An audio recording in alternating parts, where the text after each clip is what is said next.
let's talk about responsibility because it can't be avoided and people act like it can be.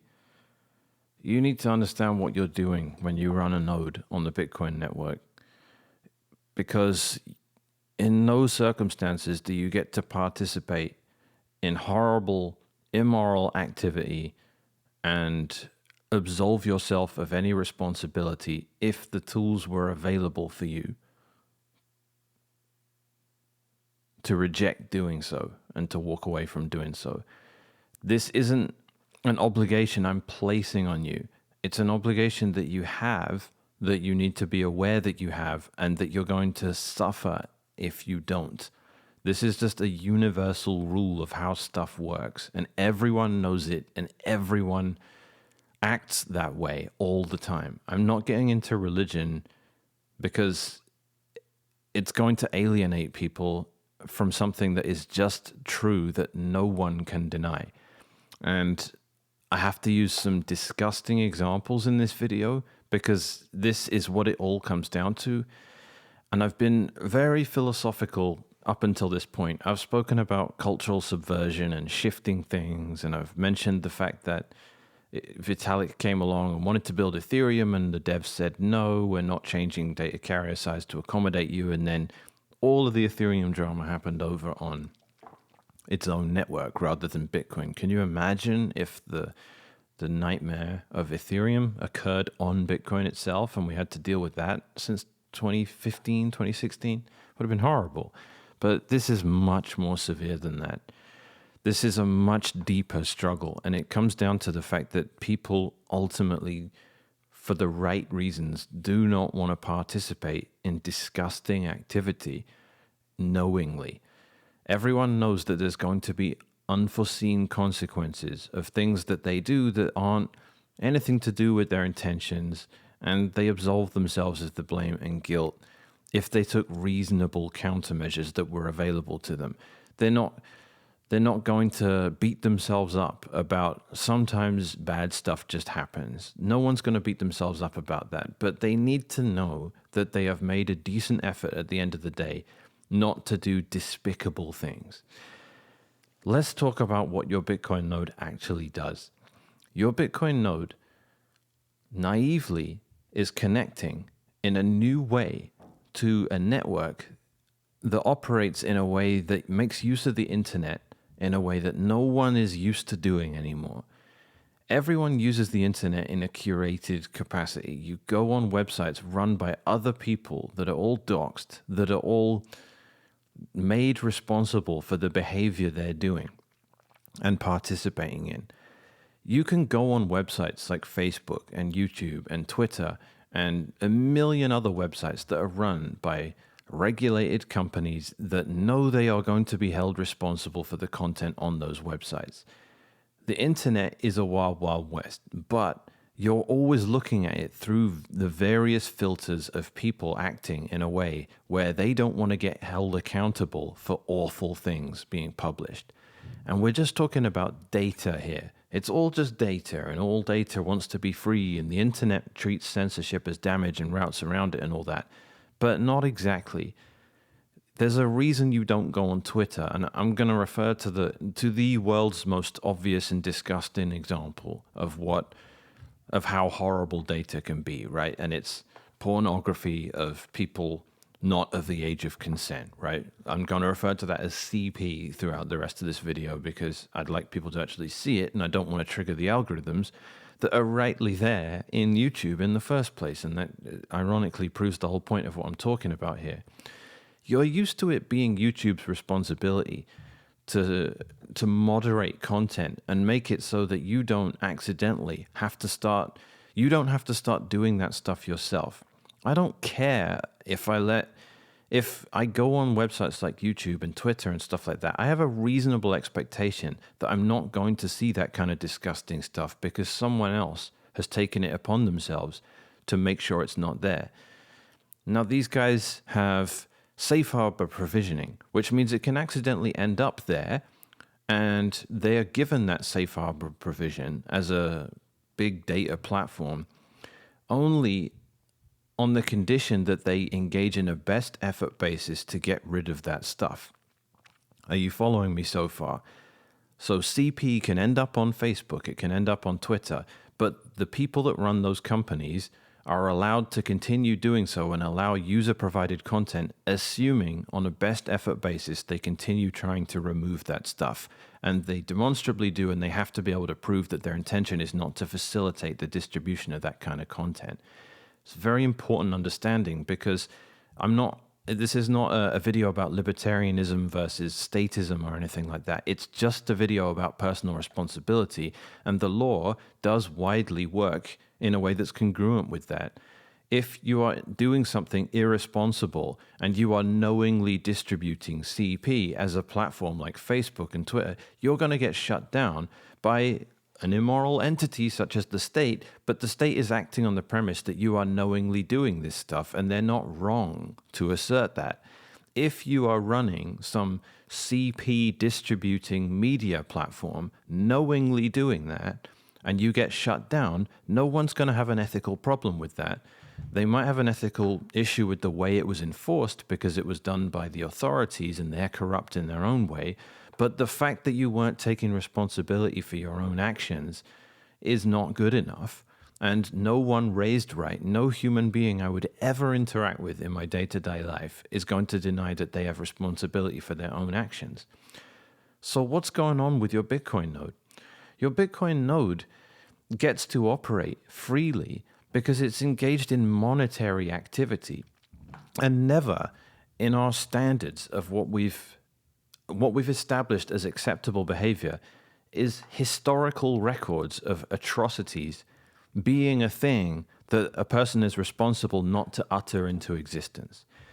The example I mean of that is monetary activity can reflect underlying evil activity, but it's removed from it. If someone engages in financing of something immoral, right? Get out of the eye rolling and dismissing of false flags and psyops versus genuine evil activity by people that want to commit mass killings, and talk about the financing for that stuff, right? If someone sends $100,000 or $100 million to some organization that wants to stick a weapon somewhere that is responsible for the deaths of millions of people. I'm using vague terms here so as not to trigger the algos, but you know what I'm referring to. And you can say, oh, that's all a psyop, it's all really the CIA or whatever. That's not the point. The point is, if someone is financing that kind of stuff, human trafficking, whatever you want to talk about, you making a note of the historical record of that financial activity does not implicate you. It doesn't implicate a journalist if they say, this guy sent that much money to this terrible person to do that terrible activity. You're just documenting it. You're part of the ledger, the historical record of something that happened. You're not implicated in the actual crime. Neither is the financial network for the most part. But that's monetary data. It's very specifically that. If I'm paying someone in an immoral capacity to do an immoral thing, no one cares about the tool I used to do it. It's not relevant. The payment network itself should remain neutral, and everyone accepts that, which is why you can naively, as a Bitcoin node, say, here's 1,000 Bitcoin transactions. I will store them. I will verify them all as valid, and that's really important, and I'm going to come back to that. And I'm going to ship them over to the next person. If some of those financial transactions I just naively let into my computer and processed as valid and passed on to the next node were representing horrible things like people paying for human trafficking or something like that, the crime is done by the human traffickers. We don't need to take it to the extent of I have to try and isolate which transactions are bad and filter on that basis, because that's too far. You're placing an expectation of people on people that is just not appropriate and not scalable, not sustainable. This is why Bitcoin has been fine and left alone, because you're doing something crazy that you've never done before.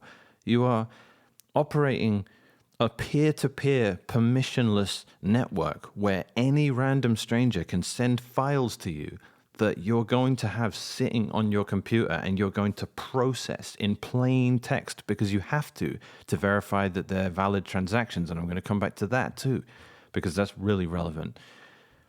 That is not a thing. That is not how people are used to using the internet other than Bitcoin.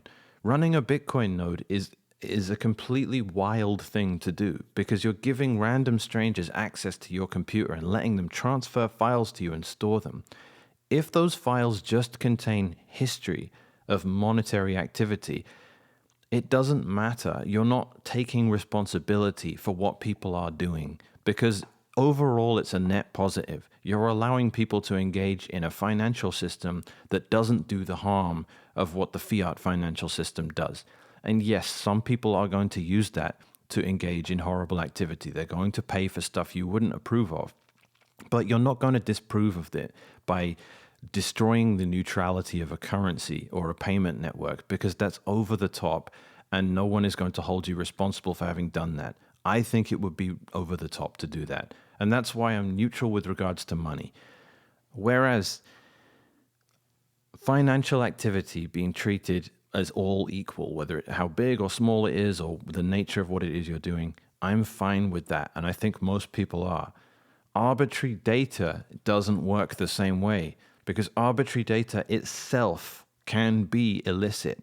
This is very different from monetary data. Monetary data can reflect illicit activity, but it isn't itself illicit.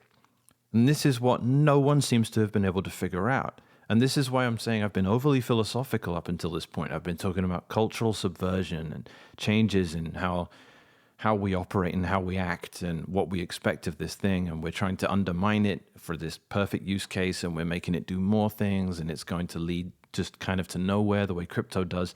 That's been my general message up until this point because I've missed the point.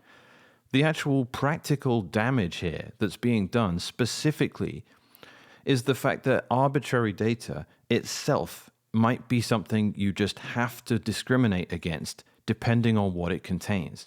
So we're talking about CP again. I'm connecting up to a network that isn't curated at all. It's not run by a big data platform who is taking responsibility for the content that ends up on there. And if I see something disgusting on Twitter or Facebook or something, it's probably going to get taken down very soon. And no one is going to hold me responsible for having downloaded that, by virtue of just going on the website. My browser downloads everything on the web page, it renders it, and it's in my hard drive for a little bit. Fair enough, but I have plausible deniability there, not just from a legal perspective, from a moral perspective. I didn't mean to go on Twitter and view that disgusting image that managed to pass, get through all their checks and balances. I didn't mean to. I do not consider myself responsible for things slipping through the cracks. However, the tools exist for me when I run a Bitcoin node to say, you are sending me random things that are dressed up to look like Bitcoin transactions that are actually files, images, stuff I might not want to just randomly and naively store on my computer. And because those themselves can be illicit. And you know what I'm talking about. I'm talking about JPEGs of CP ending up on my computer. I don't want to deal with that. I know that if someone is flooding the network with that stuff and I don't have spam filters anymore to be able to discriminate against it, that I'm now responsible for that. And if someone came to me and said, you're running a Bitcoin node, that means your hard drive is full of absolute degenerate filth at this point. Why are you doing that? And I don't get to go, oh, well, because spam filters don't work. When they do, spam filters are 100% successful at me keeping that crap off my computer. Ending up in the blockchain is a different story, and I'm going to get into the implications of that further down the line. But I have complete responsibility about what ends up on my drive by virtue of me having a mempool, by virtue of me being a node. And arbitrary data is different because itself, it can be illicit. It can be immoral stuff that you just don't want on your computer. I don't care if I have a genuine transaction that reflects activity I don't want or I would never engage in myself because it's too far for me to start discriminating against that. It isn't too far for me to discriminate against actual disgusting data that I don't want. And here's where the biting point lies in the current conversation, because everyone knows there's disgusting stuff in Bitcoin's blockchain. It's been uploaded before, but we're talking about plausible deniability here and genuine moral culpability for what you're participating in. And it comes down to obfuscation for the most part. The old stuff that was uploaded into the chain 13 or 14 years ago by malicious people that wanted to just harm everything, it's obfuscated beyond all measure. It's not going to trip anything. It's not going to set off a red flag that says, what are you doing? What is this sitting on your computer? If you're, a big entity with a bunch of protocols, that mean you have IT protocols where you have to analyze what goes on the computers of your employees and your organization in general. You are running stuff to do analysis on what's on your computer. None of this old stuff is going to trip that because it's so obfuscated. We're talking about images of illicit stuff that's spread out over tons of fake public keys using one of n multisig, where reassembling it all into the illicit activity is not something any forensics tool is going to just trivially do. So you have plausible deniability there. If you have a copy of the blockchain, big deal. Okay, there's some nasty stuff in it, but reassembling it takes specific intention to try and do, and it's obviously stuff that was hacking its way into the chain, pretending to look like transactions. Similar to how inscriptions work. There's some disgusting stuff in inscriptions, but I don't run inscription software. I'm never going to reassemble it. I do filter inscriptions because I can, and I think it's morally correct, but it hasn't brought Bitcoin to its knees exactly. That has been the other point I've been making about cultural rot and all that. It hasn't really done that much damage because it's so obfuscated. You split it up into these 32-byte chunks that all have to be reassembled, because 32 bytes, it's impossible to put a graphic illicit image in something that small. You're like 16 by 16 pixels. There's nothing you can really show in that. So here's op return. Op return is a way to actually do it on a practical way, to store a massive serialized chunk of data, not separated, not in a way where it has to be reassembled. You're not talking about a page of Python code to try and interpret this image. You're talking about 6 lines just to knock off the first few bytes of the transaction. Then the rest of it is just data. And that can be a JPEG, and it can be a tiny MP4 or something like that, that will trip your antivirus or your forensic software or whatever it is into saying, you have this disgusting stuff on your drive, and it's a result of running a Bitcoin node. Now, the reason I'm saying this has never really been a problem before, even though it exists, is because of obfuscation.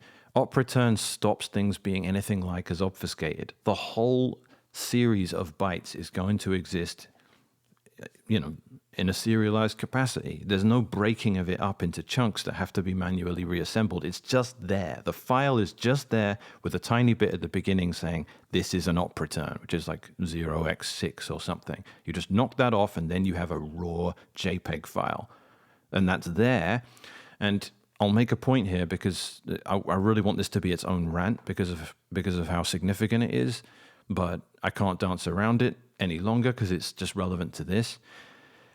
The argument and pushback from the core devs has been everything's encrypted, so it doesn't matter.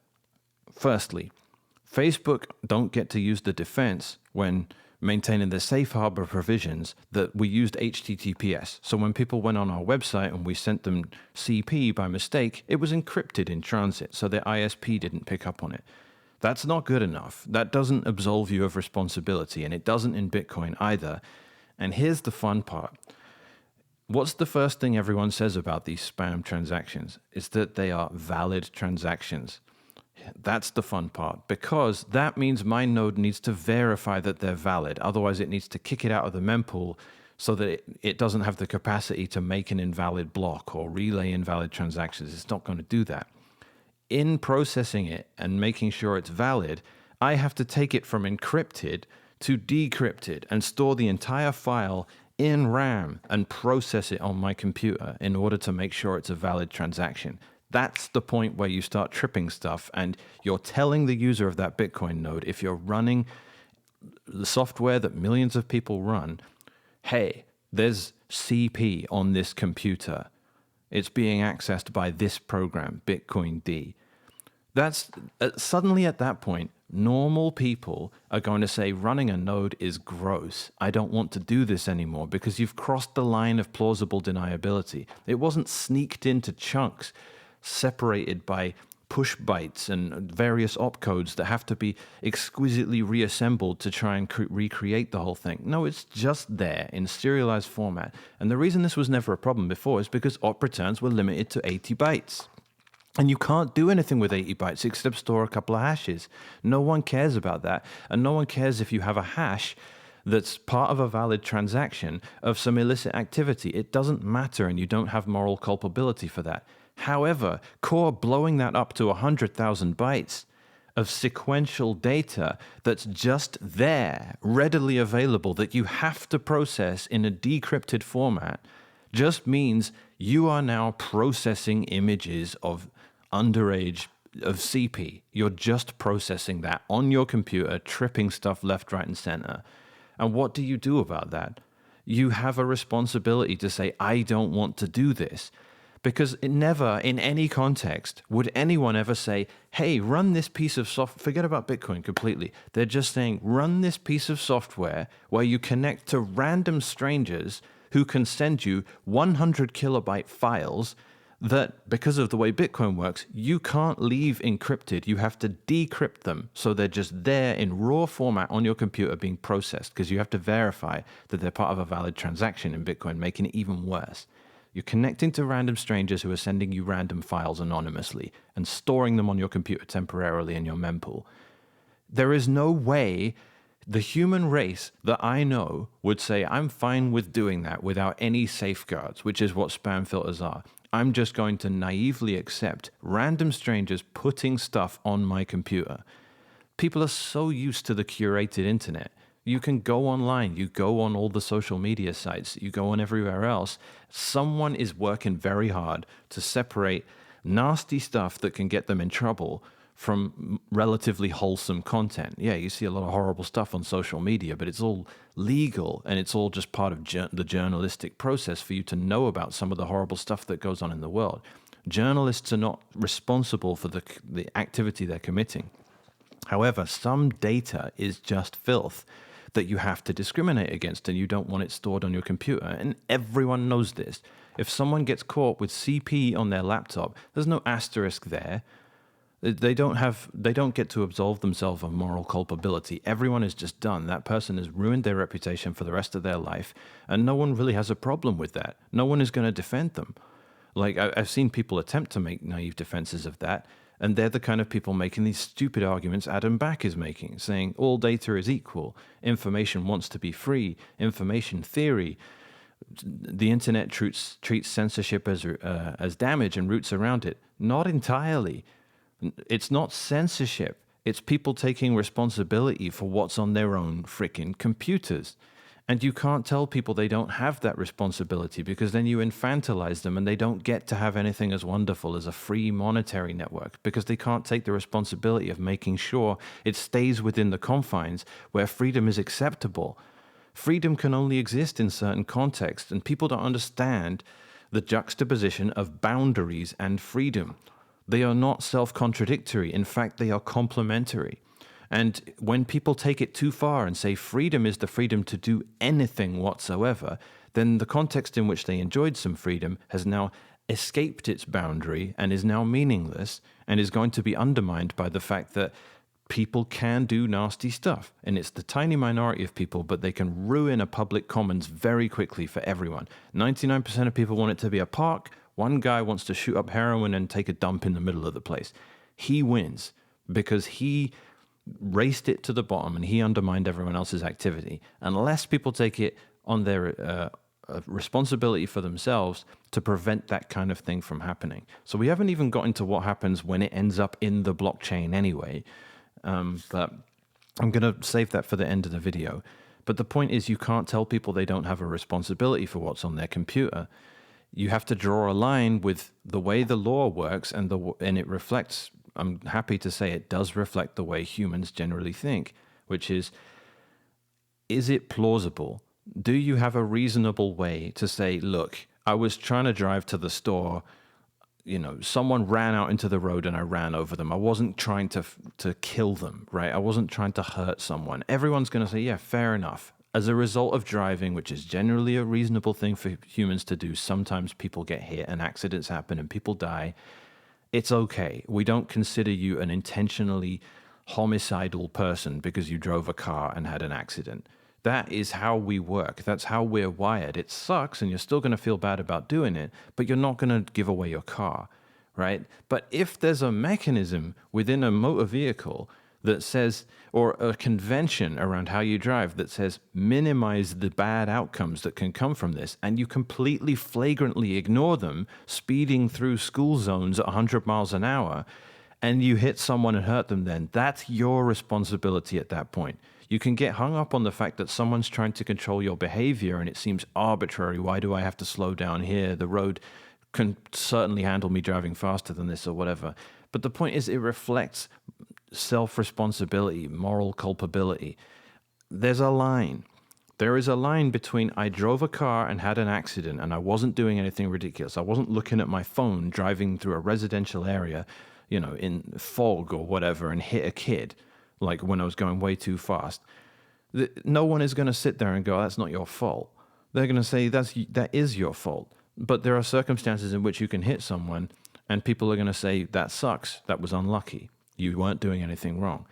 You have to understand that there's no hard line between those things, and everyone that's having a technical debate about what's being changed in Bitcoin is missing the fact that there is no technical difference. If you hit someone at 60 miles an hour when they're crossing the street, you're going to kill them. That's just how it works. That's what the technical argument is.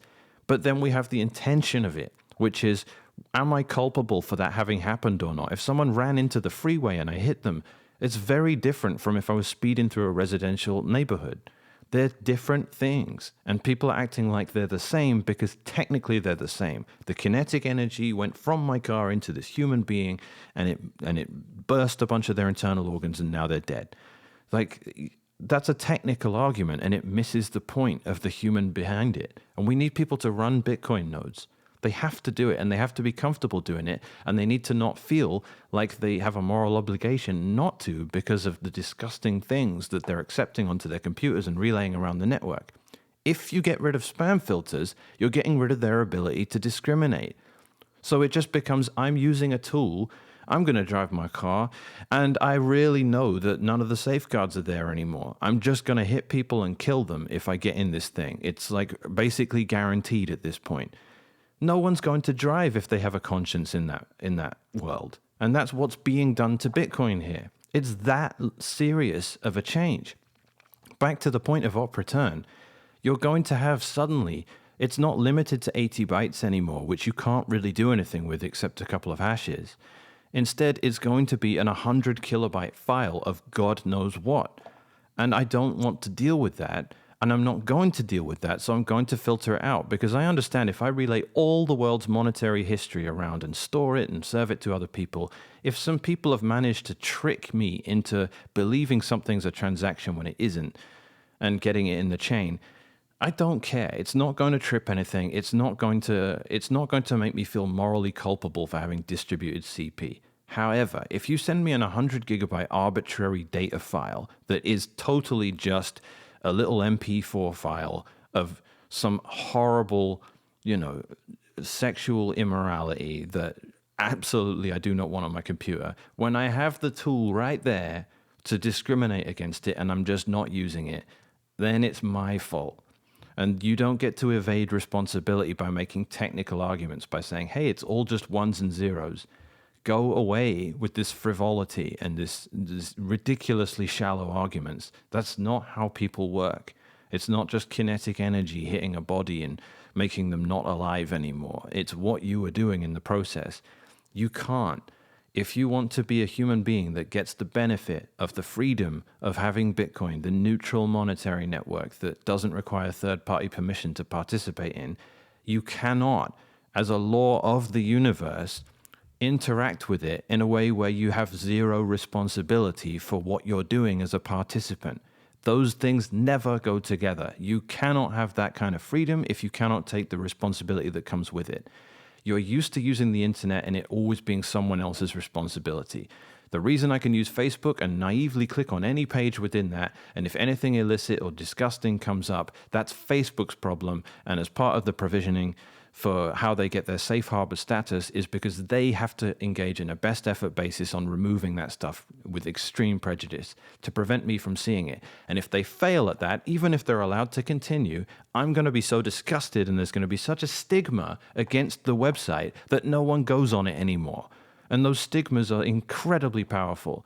Social mores, people that say, Bitcoin, isn't that drugs and money laundering and all that? And that makes, of course, they're not going to run a Bitcoin node on their computer. Now, we can push back on that and move the Overton window, and we're successful with that if we're very careful with our language, because we believe the benefit of Bitcoin outweighs accidental misuse of it or accidental facilitation of nasty, immoral stuff. And I will argue that all day because fiat is awful too. But if I'm getting rid of this mechanism I have at the mempool level, of saying, I'm fine with all monetary activity, and I believe monetary activity needs to be treated with neutrality. I'm not going to pass judgment on you and what you're doing if it's monetary, because that's the wrong place to target. Your intentions and your unethical intention is the action itself, not the payment or employment of someone else to work with you on it. That's just not the right. It's not the right approach to combating that kind of stuff, and I believe that's a can of worms that no one wants to open. And every time it does get open, every time you weaponize a payment network to try and limit certain kinds of activity that is manifesting through people engaging in exchange using money, it's never the right way to do it, and we can argue that a lot. And I think that's fair enough to do. We benefit more from having a free, disintermediated payment network like Bitcoin that doesn't create these corrupt, trusted third parties that have to verify what we're doing and asking us, what are you spending this money for before I allow you to have it, which is what banks do, right? They've become deputized enforcers of a corrupt state that wants to control people by limiting what they can do with their money. Bitcoin can't become that. And I think we can all argue that it would be a terrible thing if it did. So I'm not going to start implementing blacklist filters that just treat certain UTXOs as bad. I think all UTXOs are equal. They only differ in size or, what address type they're sitting at or whatever, and the spending conditions of them self-imposed by the person that generated the address, right? If it's multi-sig rather than single-sig, I'm going to understand all that and I'm going to look at it, I'm just going to be purely technical about that. I'm not going to impose these external attributes to it. But when you move into the outside of monetary data and you move to arbitrary data, where the Bitcoin network is literally a peer-to-peer network that will relay anything as long as it's 100 kilobytes or less, you've completely changed that. And if you're removing their ability to tell the difference by getting rid of spam filters or deprecating them or making them just insanely over the top big, then you're completely telling people you have no moral culpability for any of this stuff. If a miner puts it in the chain or, that's not your problem, even though you relayed it. That just doesn't work. Courier services incur the same responsibility. They have to engage on a good faith basis. If someone's shipping a kilo of Coke across the country, the only way I get to be FedEx is if I make some reasonable effort to prevent that from being done. I'm not saying drugs are inherently immoral or something like that. That's not my argument. The point is no one's going to believe them if they don't make some effort to be like, I'm not shipping a bomb to some guy's ex-wife's house who's trying to kill her. Like, I can't be a participant in that. And if I get the impression that's what's going on here, I can't participate in it because that makes me morally culpable. At the same time, I respect the privacy of the person doing it, and we try not to be too invasive and all that. But it stands to reason that the same thing applies here. And you can't escape this. That's the problem. They're trying to create a rationalization that says, it's going to end up in the chain anyway. There's already CP in the blockchain from 2011. The thing is, you can't equivocate yourself out of it. That's a child just saying, what about this? What about that? It doesn't matter what I did. He did it. Why don't I get to do it? It's literally like dealing with children. Oh, my big sister got to eat a donut. Why don't I get to eat a donut? Because you haven't eaten your proper food yet, right? Like, we're trying to hold you accountable for yourself and trying to make you a responsible person.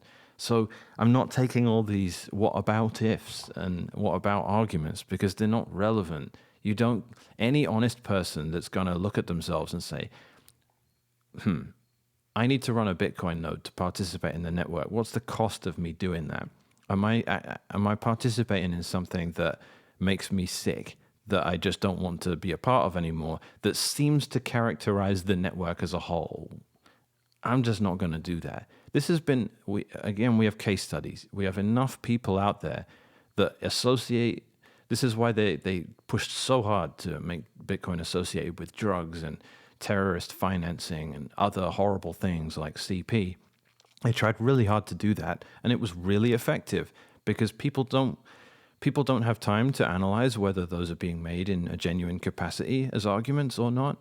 People only have so many cycles, mental thoughts of it, that they can attribute to an unknown tech that works differently to what they're used to before they dismiss it. And most people dismiss Bitcoin based on those things, and you still meet people today. Then crypto did the same thing, scams after scams after scams. Isn't Bitcoin just another crypto? These are incredibly powerful. And I'm not saying we need the whole world to adopt Bitcoin, but I am saying if they do adopt it, they need to run nodes or the network's screwed. And if running a node is an activity where you become unable to discriminate against random peer-to-peer file sharing, that necessarily, like, here's another argument they make, is that it's encrypted. And I think I alluded to this already, but they're saying, look, V2 transactions are encrypted in transit. So your ISP isn't going to go, he's sending CP from here to, or someone is sending CP to this guy in this house, or this guy is sending CP to someone else, because it's encrypted in transit. And they're saying, and at rest, it's encrypted as well in the block files. But because of the valid transaction element, and I'm repeating myself here, but it bears repeating, it has to be decrypted and processed in RAM on your computer. And if that's an inscription, if that's a fake pub key, if that's a bare multisig like it's always been in the past, fine. That doesn't really matter because nothing on your computer is going to reassemble all of the broken up chunks of a JPEG or a malicious MP4 file in a way that triggers stuff that makes you go, you're crossing the line, you're distributing nasty stuff here. Nothing's going to do that. Even inscriptions, as much as I hate them, don't do that. Op return does because it's just one contiguous chunk of data with just a tiny little bit at the beginning saying this is an op return and then op push bytes. And then that's it. You have the op return after that. And that's going to flag everything on your computer locally. It's going to say that's what this is. And then if that becomes the norm and everyone turns a blind eye to that at the mempool level, then we were not a network that could self-regulate and we don't get the freedom. It will just fall apart because you're not going to have the protection in numbers anymore because too many people are going to say, I'm not going to participate in this. It's gross. I downloaded the Bitcoin blockchain and something on my computer said, this program has illicit content in it. It's like that's going to trip people's disgust sense, and they're not going to want to participate in this anymore. And if enough people just do anyway, then it ends up in the blockchain, and you're wondering why are these miners putting it in? Are they not culpable? And they know they're culpable. That's why you can submit stuff to Slipstream. So Francis Pouliot came out with a thought like that he had, where he's like, why aren't people just submitting evil, gross stuff to Slipstream so that they have to shut down the service? It's KYC free. Because they moderate. Because they have to. You can submit random stuff to Slipstream. You can maliciously submit CP to Slipstream if you want. They're not going to put that in the chain, guys, because they know that they're culpable for doing that, and they don't want the responsibility of doing it because that's going to get them shut down. It's going to be absolutely disastrous for them because at every step, everything that's happening in Bitcoin comes down to the decisions of individual people, and people act like they're not relevant. You can't control this thing. You have no power here. Yeah, you can filter. It makes no difference. It's still ending up in the chain. The message, repeated and repeated ad nauseum, is you don't have any responsibility for how this thing works. And it's the opposite. Of course you have responsibility. Everyone taking personal responsibility is why certain things just don't happen in Bitcoin, because everyone is going to act in a way that they have to. in order to maintain and preserve their sovereignty and their freedom. You can't have brilliant things like that if you're going to pretend you're not responsible for things that you are. So op return, the fact that they're making this 100,000 bytes when it's been 80 forever means suddenly, by default, every single Bitcoin node that upgrades to Bitcoin Core 30, by default, is going to start accepting arbitrary data, massive files that can contain anything on an uncurated network, where you no longer have the protections of some big platform with the safe harbor protection, like YouTube, like Twitter, like Facebook, all of these things where it's user-submitted content, but it goes through a filter run by someone else. Suddenly, you're going to remove your ability to do that, and you're going to be accepting all of this stuff, and it's going to go too far. On a practical level, you just won't have the plausible deniability anymore. Just like I mentioned with the car. If you hit someone while driving and it's plausible that you were being a responsible person while you were doing it, that's very different than if you weren't.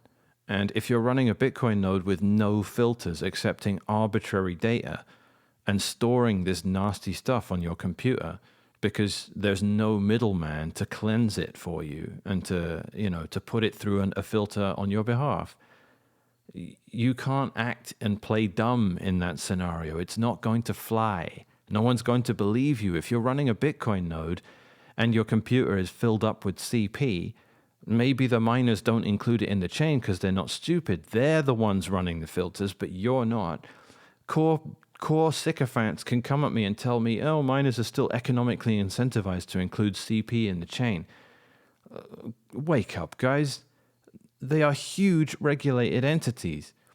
YouTube is economically incentivized to include CP videos because there's someone out there that's going to watch them and they can make advertising revenue from that, right? Of course not, because that's not how the world works. If you disgust the majority of human beings on the planet, your business is dead.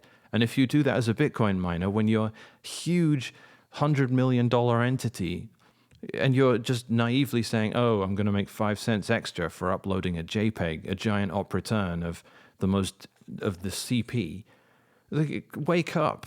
Bitcoin is not independent from reality. It doesn't get to operate in its own bubble. And I mean, just let's be real about what we're facing here. Bitcoin nodes get to operate in this complete freedom landscape where they accept, without discrimination, all monetary activity and relay it around because we have this understanding about money being an abstract. Money is never physical. It's always an abstract. The dollar bill is the same as another dollar bill, even if one has got a rip in it and the other one doesn't. They are both equal. That is what fungibility is. It's an abstract concept that makes money work. And we don't try and regulate it, and the extent to which we undermine it by things like KYC, which is real, of course, and rare sats even, or chain analysis. All of these things just make it worse money. So we understand they're all undesirable. They make it less efficient. They make it more akin to barter. So we treat it as neutral, and we have the intellectual capacity to do that. I'm not going to judge one UTXO as good and one UTXO as bad. I don't do that with my node, and there's a very good reason I don't do that. However, everyone judges arbitrary data as good or bad. There is bad data out there. There is stuff I refuse to relay around permissionless networks, and there is stuff I'm never going to upload to social media sites, and I would get kicked off from those social media sites if I did it, and I would be disgraced if it was found on my computer. That stuff exists, and I'm expected to treat it with hostility and get rid of it.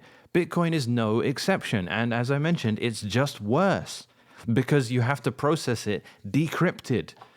Sure, it can move around encrypted. I can send it to another node encrypted, so it's not going to trick their ISP or trigger their ISP, but they're still going to have to process it to make sure it's not an invalid transaction. So Bitcoin doesn't get to be a magical exception where you treat all data as the same, because no one wants to participate in that kind of stuff. And it's going to kill the network. It's going to kill people's motivation to run nodes. It's the final nail in the coffin. We've been struggling. The user base of Bitcoin has been growing and growing and growing and growing, and it's getting bigger and bigger and bigger. The amount of users, the raw number of people running nodes has been dropping, and the percentage of Bitcoiners that run nodes has been plummeting. And if you want to start telling me that there's going to be a connotation out there now, no longer, oh, some prankster uploaded a picture of CP in a bunch of broken up fake pub keys 14 years ago, whatever. Am I going to go to the effort of reconstructing that and turning it back into the original evil thing? No, and no one. People know it's not going to do that. You need advanced forensics tools to be able to pick up on something like that being on someone's computer.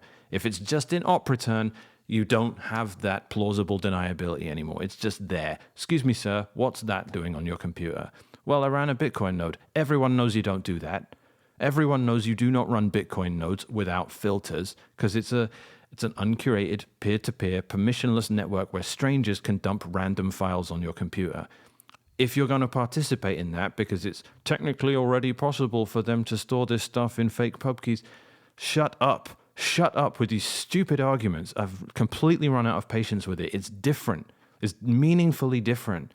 Nasty people are going to fill up your drive with junk. And if miners don't include it in the chain, it's just going to stay in your mempool in perpetuity. And you're not going to be able to identify who those people are. They're nasty, they're trolls, they can broadcast transactions anonymously via the Tor network without getting caught because they can just spin it up. Tor is quite doxed. It's not the anonymity or privacy people quite chalk it up to be. But if you spin up a quick thing to broadcast a transaction, Mempool Space and Blockstream both have onion services available where you can anonymously broadcast transactions to the blockchain. Boom. Broadcast an 100 gigabyte image of pornography of illegal nature to 11, then 100, then 10,000 Bitcoin nodes, goes all around because they're all running Bitcoin Core 30 and they've all been told all data is equal, when none of those people in reality would actually think that. So I'm sorry, you're dealing with people that are looking at things through a technical lens and have no understanding of how humans actually work and the power of social stigma and how ruinous that can be to a project like Bitcoin. And I'm telling you, I'm not going to participate in it. I have been a champion of Bitcoin for 14 years. I will never run Bitcoin Core because it is removing spam filters, which makes me now morally culpable for the kind of stuff I am relaying around a permissionless network. Of course, I want to curate what I do in that capacity. And you're insane for telling anyone they wouldn't and that it leads to censorship of financial activity. It's different. It's fundamentally different. A historical record of financial activity, a monetary ledger that is treating all financial activity as equal and neutral is appropriate. None of us we can all make a reasonable defense of that. Whereas a neutral data network that just treats all data as equal blows out that protection we have of saying, look, monetary networks need to be neutral. And if people are engaging in illicit activity, you go after them for that. You don't go after the payment network they used. You don't arrest, the clothing store that sold the criminal his clothes because he wore those clothes to commit the crime and he would have been naked otherwise. It's too far. And you don't target the monetary network or the people facilitating that monetary network for illicit activity. You just go and find the human traffickers or the pornographers or whatever. You go and find them. And you can use the blockchain to do it if you want, but you're not targeting the innocent users of that network that relayed the stuff around. But the arbitrary data stuff just takes it way outside of that level of plausible deniability. On a practical level, you're making it indefensible for people to run Bitcoin nodes because they're relaying around malicious stuff. And you're removing their tools to be able to differentiate one from the other. That's over. This kills Bitcoin. And it's a practical concern. This is not a cultural difference. This is not a difference of opinion. It's people applying technical absolutes to things that are materially different in the real world. This is beyond anything I can tell you matters in this space. I'm never going to run Bitcoin Core 30 or anything from any of the developers that are that stupid that they can't understand the damage and the precariousness of the situation. Who is going to be able to run a Bitcoin node? It's going to be people that have to. In this scenario, it's going to be drastically reduced because those people are going to have to jump through loads of hoops. They're going to need to prove that they've taken the appropriate precautions because people can't be trusted upon to do it themselves. That's what kills me the most about it. Because if we take personal responsibility and decide whether what we are relaying around the network is okay or not, if we check with ourselves whether we're morally all right with it or not, then that ends there. And that's been Bitcoin historically since Satoshi was around. We took responsibility, we self-regulated, and the network works well enough. We're not making any monetary activity needlessly difficult, but we are definitely not participating in relaying arbitrary data because it's too fraught with issues. I don't want to be a part of it. Forget the law, forget the state, I'm not going to do it. If we naively wander blindfolded into the world Bitcoin Core is leading us into, where we say, oh, it can end up in the chain anyway, so it's not my responsibility, so I'll just relay it, then we've shown that we cannot take any sort of personal responsibility. And then the only people that end up running Bitcoin nodes, once the punitive legal treatment of people doing it unregulated starts, as well as the social stigma, which will be way more powerful, of you just have gigabyte after gigabyte of CP on your computer if you're running a Bitcoin node. Some people will still run nodes, but they're going to be regulated entities that demonstrate, just like Facebook and Google and all those companies do, that they are making a best effort to try and exclude this stuff. So you're going to end up with a clean chain again, and you can say, oh, it's blockchain Karens or whatever, but the incentive is going to be there. People are going to push for it, and it's going to manifest. You won't be able to spin up a node permissionlessly. It's going to be inside a walled garden because that walled garden was necessary because we couldn't self-regulate. That's just obviously going to happen. It happens to everything else. Why wouldn't it happen to Bitcoin? The only reason it will happen in Bitcoin is because at this crux of the whole issue, can we understand the purpose of spam filters? It's to make sure that we maintain a neutral monetary network and we don't allow anything else outside of that, because there is no neutrality with regards to file storage. Some files are literally themselves, the data is illegal. Like I said at the beginning of the video, you can have a historical record of someone paying someone else to do something evil. No one is going to come after you for that. Just the same way no one comes after journalists. Well, they shouldn't come after journalists for documenting historical atrocities. Obviously they do, but I don't think Julian Assange is immoral for exposing the things he did. I don't think that. And no one that has any decent moral fiber would agree that it is. So the fact that he got targeted was wrong, and the fact that he got released is okay. That is the documentation of financial history, maintaining a ledger, a permissionless ledger. Fine with all that, and I will defend it forever.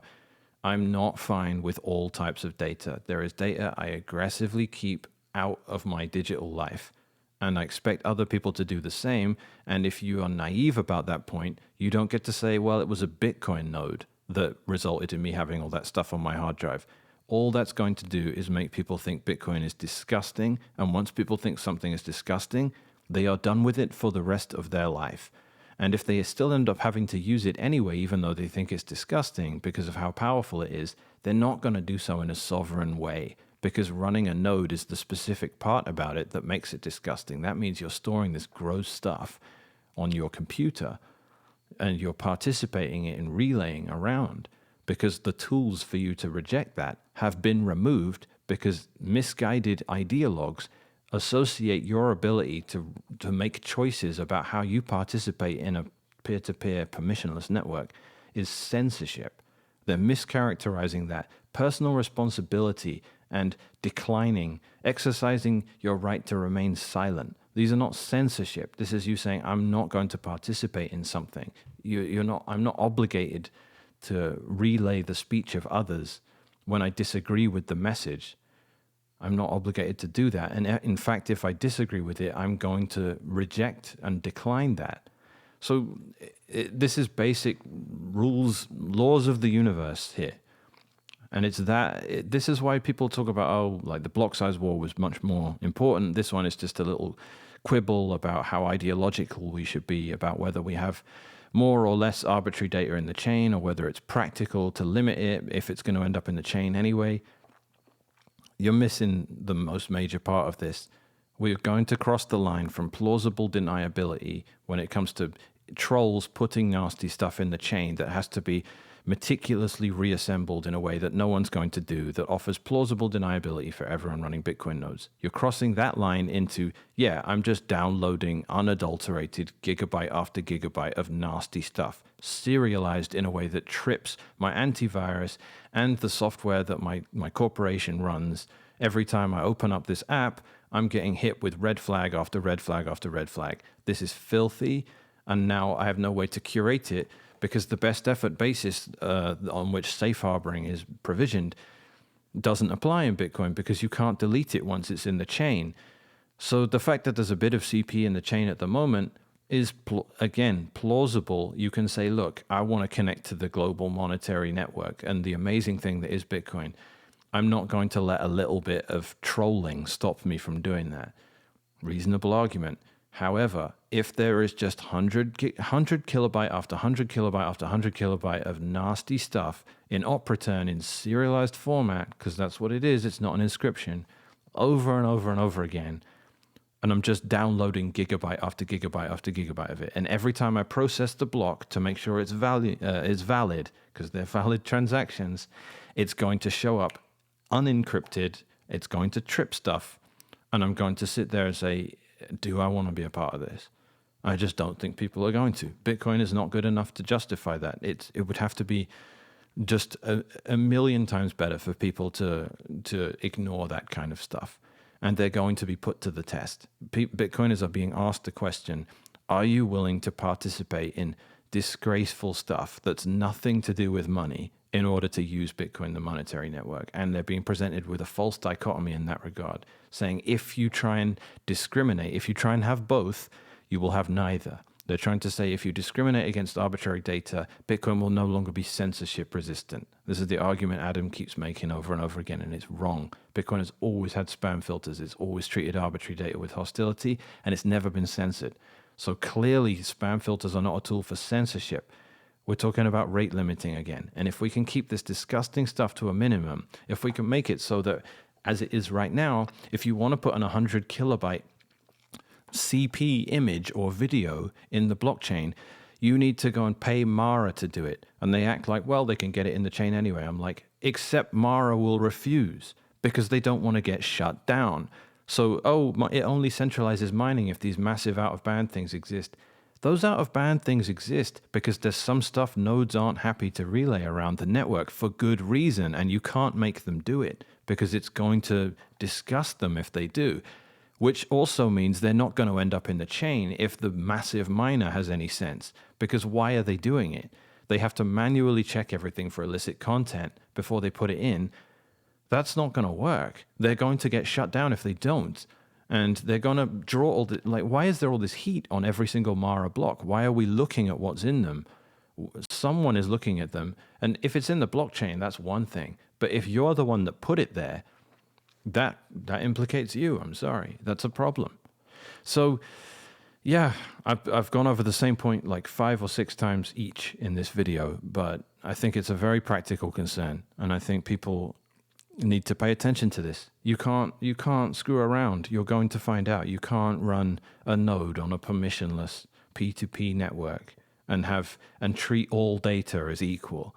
Like, just seriously, are you really just going to fire up some application on your PC that lets random people anonymously store files on your computer? Like, open and shut case, guys. No one is going to do that. And turning Bitcoin into that because you've gotten lost in the weeds and you can't see the forest for the trees because of, mining incentives and all that stuff, you've lost the plot. No one's going to do that, guys. They might carry on for a bit, because they're used to running a Bitcoin node and the rules just kind of changed and can't get in the chain anyway. But it's just not got a future.